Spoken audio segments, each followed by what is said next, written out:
Vous baignez dans le développement personnel depuis un bon moment et vous commencez à vous demander s'il n'y aurait pas des pièges dans le développement personnel. Je suis tout à fait d'accord avec ça. J'en ai identifié 6 et je vous les partage dans cette vidéo.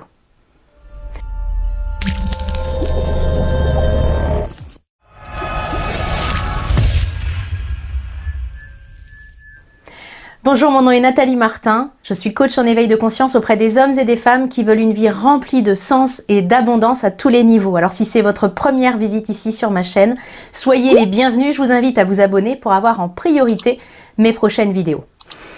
Vous regardez cette vidéo, alors probablement que vous cheminez depuis un bon moment dans le monde du développement personnel et vous commencez à vous interroger, vous vous posez peut-être la question de savoir s'il n'y a que des côtés positifs dans votre cheminement ou s'il n'y aurait pas des pièges dans notre bon vieux monde du développement personnel. Ça fait plus de 15 ans que moi aussi je baigne en plein dedans, j'ai testé beaucoup de choses, j'ai vu aussi beaucoup de choses, j'ai pu vous partager beaucoup de choses.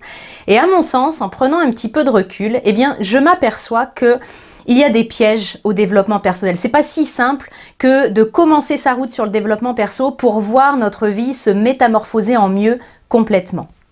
Donc je les ai recensés, ces pièges. Alors bien sûr, la liste n'est pas forcément exhaustive, c'est en tout cas les 6 pièges principaux que j'ai pu identifier et je vais vous les partager pour que vous puissiez éventuellement reconnaître si vous avez tendance à tomber dans certains pièges. Il n'y aura aucun jugement dans cette vidéo parce que tous les pièges que je vais vous partager, je suis tombée dedans moi aussi. C'est pour ça que je les connais bien, je les ai pratiqués un par un. Donc pas de jugement, mais simplement comme d'habitude, bien beaucoup de transparence, beaucoup d'authenticité, beaucoup de courage à se regarder faire parce que c'est à partir du moment où on va se regarder, à partir du moment où on va reconnaître les pièges dans lesquels on a tendance à tomber, bien que le chemin et que le développement, que le changement va vraiment pouvoir s'opérer. Alors le premier piège, il consiste à mon sens à s'en remettre à quelqu'un d'autre pour faire ses propres choix et prendre ses décisions. En fait, en gros, il s'agit de donner les clés de sa vie à une autre personne en étant convaincu que cette personne-là, elle sait mieux que vous. Je veux être super claire là-dessus. Nous sommes les seuls à être spécialistes de nous-mêmes. C'est-à-dire qu'au fond de nous, nous avons les réponses. Ce qui se passe, c'est que nous sommes coupés de ces réponses-là pour X raisons dont j'ai déjà parlé énormément dans d'autres vidéos. Donc, on n'a plus accès à cette petite voix. Pour moi, la clé, c'est de retrouver le chemin vers cette petite voix pour retrouver le chemin vers nos propres réponses. C'est pas à quelqu'un d'autre, personne d'autre ne sait ce que nous avons à faire dans notre propre vie. On peut donner des conseils, on peut recevoir aussi des conseils nous concernant, mais le spécialiste de nous-mêmes, c'est nous. Et à mon sens, le vrai chemin du développement personnel, c'est de redevenir un spécialiste de nous, un spécialiste de la vie et de savoir comment elle fonctionne. Très souvent, je reçois des messages me demandant un avis, un conseil. Par exemple, quelqu'un, et j'en suis très touchée, j'en suis très flattée parce que je lis souvent beaucoup de souffrance aussi dans ces messages-là. C'est paniquant quand on ne sait pas du tout quoi faire. Donc je le comprends complètement. Et en même temps, quand quelqu'un que je ne connais pas, que je n'ai jamais vu en séance de coaching, et puis qui m'envoie un message en me disant « Selon vous, est-ce que je devrais quitter mon mari ? Selon vous, est-ce que je devrais partir à l'autre bout de la France, faire un autre métier ?» Ça m'interpelle toujours ce genre de message parce que ça voudrait dire que je suis capable d'envoyer un mail, d'envoyer une réponse en disant « Ouais, t'as raison, il faut que tu fasses ça. » Et ça, je trouve ça extrêmement dangereux. Alors bien sûr que je n'envoie jamais ce type de réponse. Vraiment, pour moi, j'ai pas cette réponse-là. Je n'y ai pas accès. Par contre, ce que je sais faire parce que c'est mon métier, c'est accompagner les personnes à se reconnecter à cette petite voix, à se reconnecter à leur pleine puissance. Mais à mon sens, laisser les clés de votre vie, à quelqu'un d'autre et demander sans cesse des conseils parce que vous n'avez plus accès à cette voie-là, ça pour moi c'est une vraie dérive. Même si vous adorez votre thérapeute, votre coach, votre psy, peu importe, il n'empêche que vous restez le seul et unique spécialiste de votre vie et le seul et unique responsable surtout. Donc ça, c'était un premier piège que je voulais vous partager. Le deuxième piège, là aussi je suis vraiment tombée dedans, il consiste à se croire meilleur que les autres parce que nous sommes sur un chemin d'évolution personnelle. Alors bien sûr, on va pas se l'avouer, on va pas dire « oh ouais, je suis meilleure que les autres », mais inconsciemment, ça se joue. C'est-à-dire qu'inconsciemment, on se dit « ouais, moi, je travaille sur moi », puis on va regarder les autres personnes de notre entourage en se disant « bah ouais, lui, il travaille pas sur lui, donc c'est comme s'il était moins bien que moi ». J'ai même assisté à des séminaires où les interlocuteurs nous parlaient de nous étant dans cette salle comme étant des winners et de tout le reste de la population absent de cette salle comme étant des losers. Et ça, pour moi, c'est un piège extraordinaire du développement personnel. C'est de croire que parce que moi, j'évolue sur moi, parce que mon heure est venue, tout simplement, j'en deviens meilleur que mon mari, mes frères et sœurs, mes collaborateurs. Ça, c'est vraiment une erreur à mon sens parce que c'est pas une question d'être mieux ou moins bien, c'est une question de temps divin pour chaque chose et certaines personnes n'en sont pas encore à évoluer sur elles.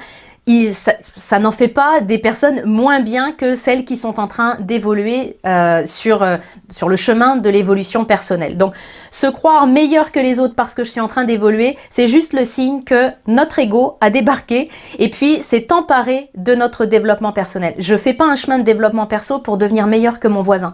Je fais un chemin pour devenir vraiment qui je suis, pour devenir une meilleure version de moi-même.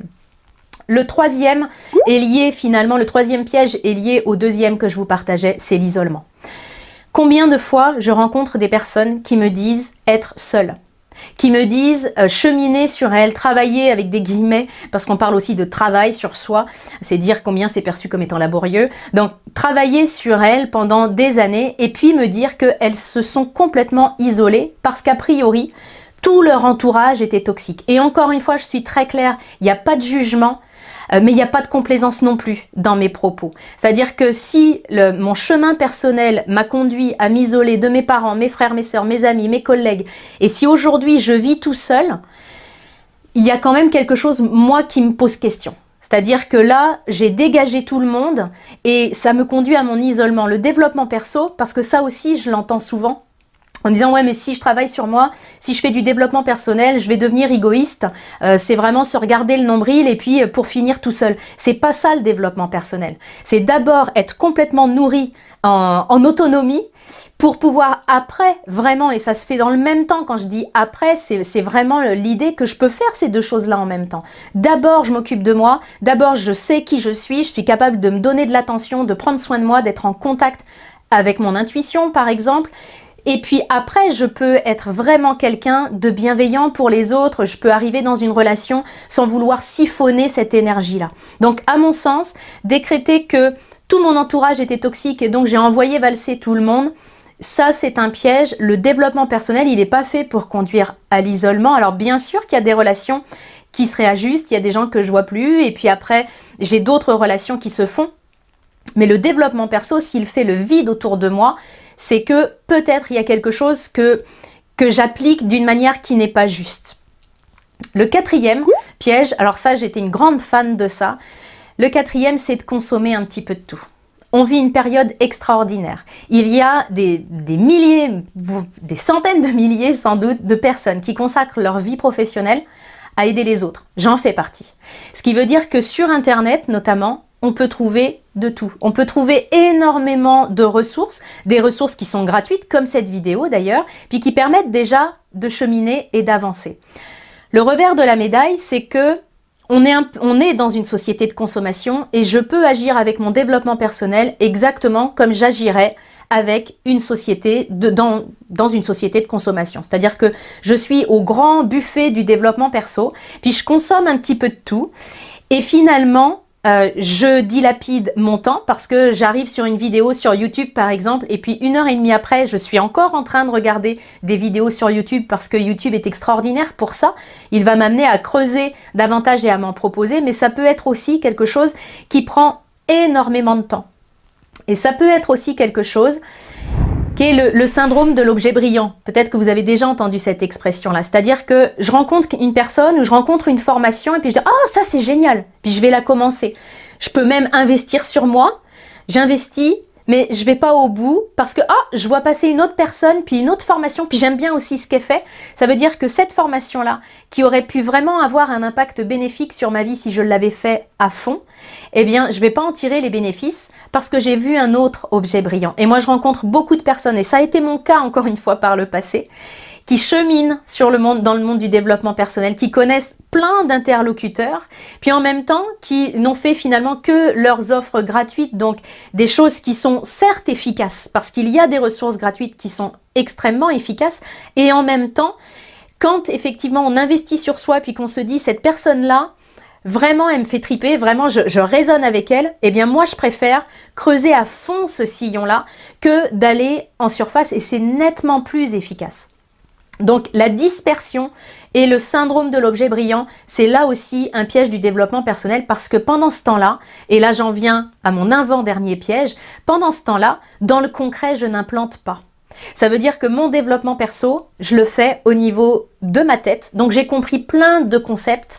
C'est le 5e piège, c'est de devenir un théoricien du bonheur, du bien-être, d'une vie sereine, d'une vie heureuse. On va se dire clairement les choses. Je pense que si vous regardez cette vidéo et que c'est pas la première et que ça fait plusieurs années que vous cheminez dans le monde du développement personnel, vous en savez assez pour pouvoir vous créer une vie qui soit à la hauteur de ce que vous voulez. C'est-à-dire que vous avez assez de connaissances. Ce qui manque, c'est d'appliquer ces connaissances. Nous sommes, pour la plus grande partie d'entre nous, de grands théoriciens du bonheur, c'est-à-dire qu'en théorie, on sait très bien ce qu'il faut pour être heureux. Vous pourriez écrire un bouquin là-dessus, je suis sûre. La différence, c'est que on le vit pas. Et la vraie connaissance, ça passe par l'expérience. Donc, un autre piège pour moi, c'est de se contenter de la théorie du bonheur. J'ai compris plein de choses. Je rencontre énormément de personnes qui disent « Oh, mais ça, j'ai compris plein de choses ces dernières années. » Mais concrètement, qu'est-ce que tu en as fait et comment tu le vis et comment tu l'incarnes? Parce que tant que c'est pas incarné, tant que les moindres petites choses que j'ai apprises, je les redescends pas dans la réalité. Alors bien sûr, c'est ce qu'il y a de plus compliqué à faire, hein, parce que tant que je suis dans la théorie, ça me confronte pas trop, ça me fait pas trop peur. C'est quand je vais passer vraiment à l'application que là, mes vieux démons vont pouvoir se réveiller, mes peurs vont débarquer, mais c'est là que le changement se passe. Donc si vous vous apercevez que ça fait des années que vous cheminez, mais qu'il n'y a rien de concret qui bouge, peut-être que vous êtes dans ce piège du théoricien du bonheur. Et puis le dernier piège, et ça aussi, je suis tombée vraiment les deux pieds dedans, c'est de se contenter de son développement personnel, vraiment au sens pur du terme, au sens coaching du terme aussi, parce que moi, quand je me suis formée au coaching, on m'a appris à aider les gens à se développer personnellement. Et c'est ce que j'ai fait moi-même. C'est-à-dire que dans un premier temps, j'ai énormément travaillé sur mes croyances, sur mes valeurs, sur mes besoins, sur tout un tas de choses, très développement personnel pur et très coaching pur. Et je me suis aperçue que j'avais un manque. Et ce manque-là, il était lié au fait que je me contentais de ce développement personnel et que je n'avais pas de ce que j'appelle du développement spirituel.